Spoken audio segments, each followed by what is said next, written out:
Hello everyone, this is Dr. Song of New Covenant Academy. Today I would like to share with you 15 parenting principles for young children, and I'm referring to students in K through 5. But what I share with you today in 3 parts are useful and applicable to middle school and high school students as well. But this is primarily for parents who are raising elementary and lower level middle school children. First principle is praying for your child. If you are a person of faith or a Christian family, it is absolutely imperative to pray for your children.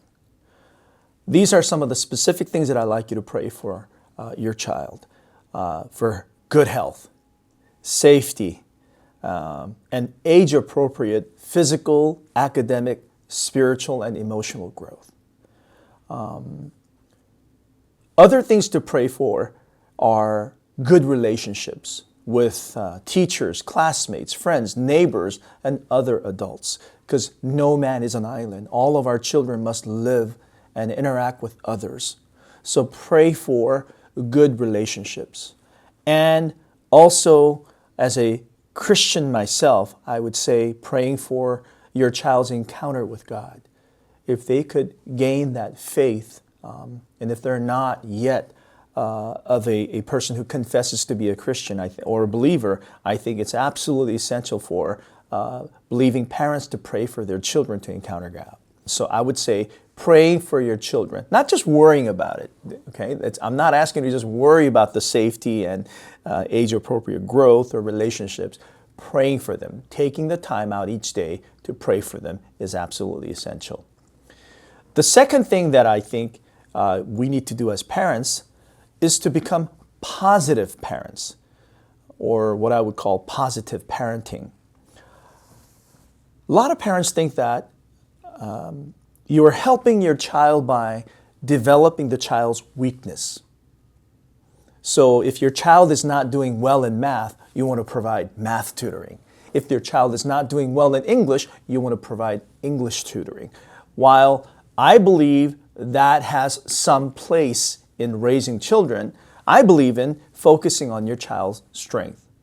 Put it this way, if your child's strength, or what I would consider natural innate ability, God-given talent, is developed, the areas of weakness will follow. Does that make sense? The areas of weakness will follow.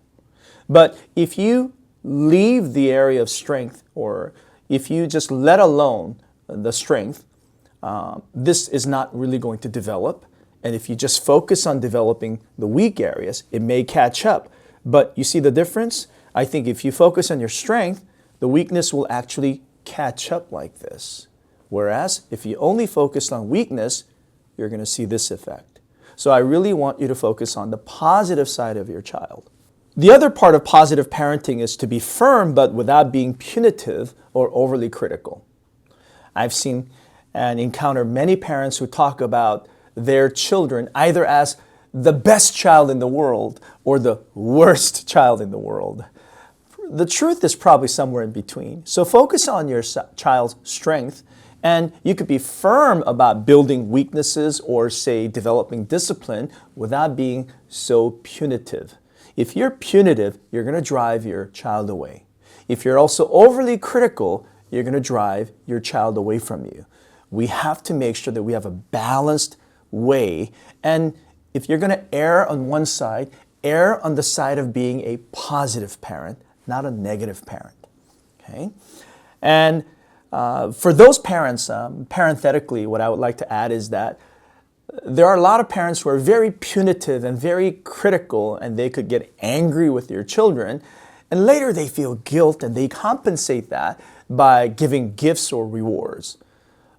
That's really for your own peace of mind. It's really not good for the child. So please do not overly reward or compensate your guilt with undeserving gifts to your children.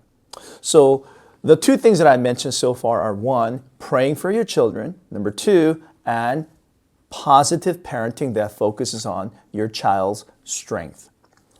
Number 3 that I like to talk about is preventing tantrums or emotional outbursts. If you are raising kids now, you may have seen or even experienced kids who throw tantrums.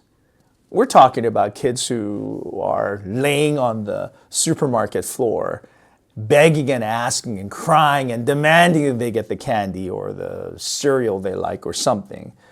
Or some kids have emotional outbursts. Sometimes they may say things out of anger and frustration. I've seen students who just fume in front of me, turning red and clenching their fist, and they want to like break something. That is not positive. That is not helpful. So we want to prevent that kind of tantrums or emotional outbursts from taking place. And we could do that by proactively communicating expectations and consequences.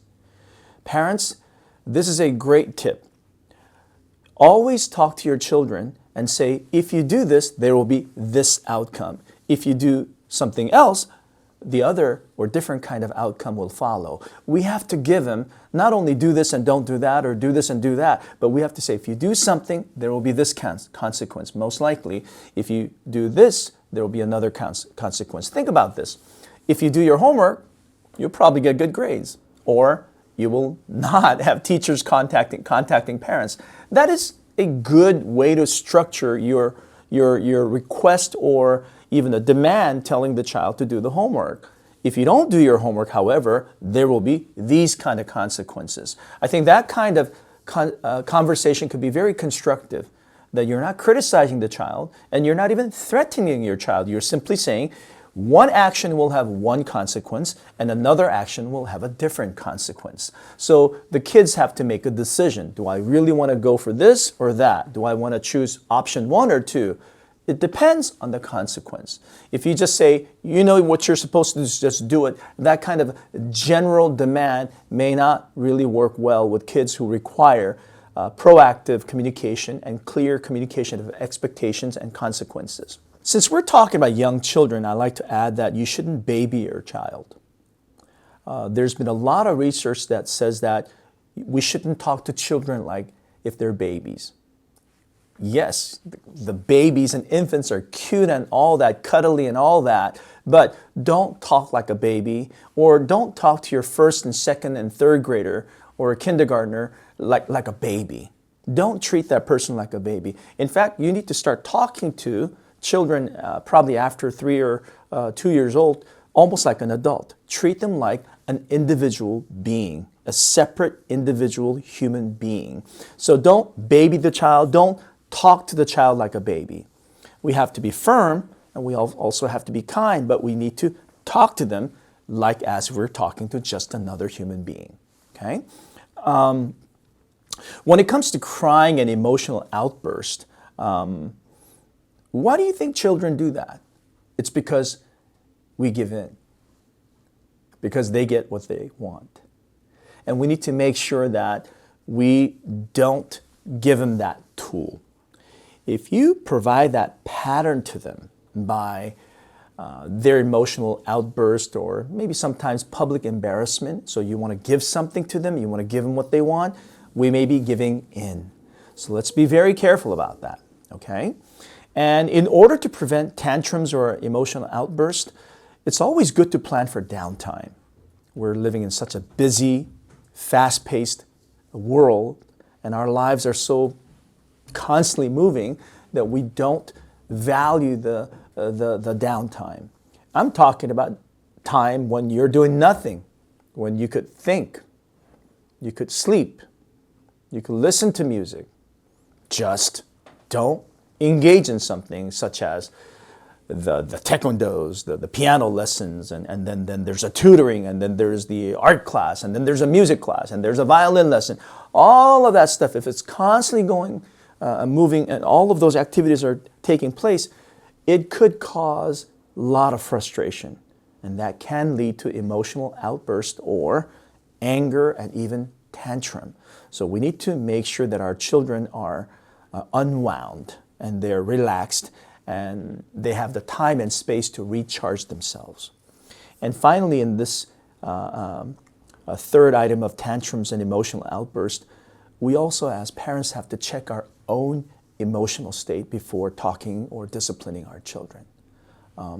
I am guilty as anybody else that Out of my own personal frustration or anger, I may have overly disciplined the children, or I may have been harsh with them unnecessarily. So let's make sure that we check our own emotional state before disciplining our children.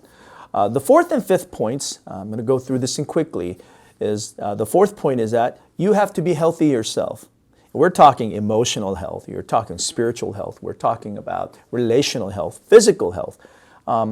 You need to take care of yourself so that you could take care of your children. It's like when the airplane is, if you've ever been on an airplane, they talk about how they're going to drop the oxygen mask. Do you know why they tell you to put the mask on yourself before you put it on the child? Because if you try to put it on your child and something happens and you conk out, you pass out, both of you guys are in trouble. You have to be in good condition so you could help your child. Okay? So mom and dad, take care of yourself. Okay? Find out what recharges you.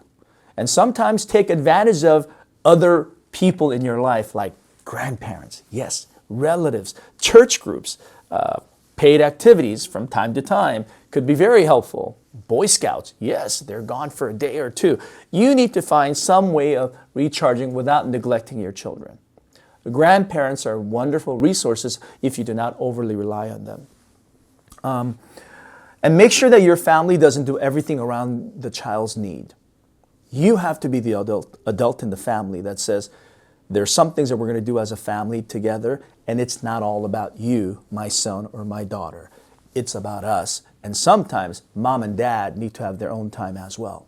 The fifth item that I'm addressing today is make sure there is peace at home. Home should be a haven for young children and adults. It should be a place where they want to come back to. After a long day of work, after a long day of learning, they want to come home and want to be welcomed and loved and be at peace. So therefore, cut out all the needless battles that you're having. And you may not have a perfectly clean house, but you're raising children, not grass, as somebody said. Let's make sure that we have some flexibility and make sure that as parents, we don't fight and battle kids every single time over every single item. Okay? So there has to be some peace, and that means you have to give in a little and make sure that you cut out the needless battles. Okay? Reflect on what's working and what's not working at home. Maybe mom and dad need to talk about, hey, this is not working. Hey, this is working great. Or maybe you talk to other parents and find out, hey, what's working at your family? Talk to the teachers. Talk to me if you want to. What are some advice that you could give me so that the problems that we're having this at home could be addressed? I am always available to you. So I want you to know that you can bounce things off of me and use me as your resource. Okay? And learn from your past confrontations. Figure out what your child responds to positively and negatively, and just don't go back to that scenario where things didn't work out well. Okay? Always look for better ways of better ways to resolve issues. And again, part of having peace at home is make sure you're not too busy. That you don't fill your schedule or your child's schedule with all the busyness and all the activities. So I'm going to stop here, and there will be two more parts to the 15 parenting tips that I'm giving. So today, 5 things that I want to do a review is: 1, pray for your children. Pray for their safety, their health, good relationships, okay? And their personal encounter with God. Number 2, positive parenting. Focus on the strength of your child. Don't just focus on the negative things, okay? Let the strength bring up the weaknesses and areas of improvement. And number 3, you could prevent tantrums or emotional outbursts if you don't baby the child and you don't overly reward them, and if you are proactively communicating expectation and consequences. And number 4, parents need to be healthy as well, and we're talking all aspects of health: spiritual health, emotional health, physical health, relational health. You have to be in good condition, and you have to be in a positive mode in order to better help your child. So check yourselves. Don't be too busy. Don't expend yourself so much that you are so empty on your emotional tank that you have nothing but negative things left in your tank, okay? And lastly, peace at home. Do whatever you can to preserve and maintain that peace at home. Cut out unnecessary battles. You don't have to win every single battle. Not every battle is worth fighting for. Okay? So those are the 5 things that I talked about. And I will talk about number 6 through 15 in the subsequent videos. This has been Dr. Song of New Covenant Academy in part 1 of 15 parenting tips for younger students.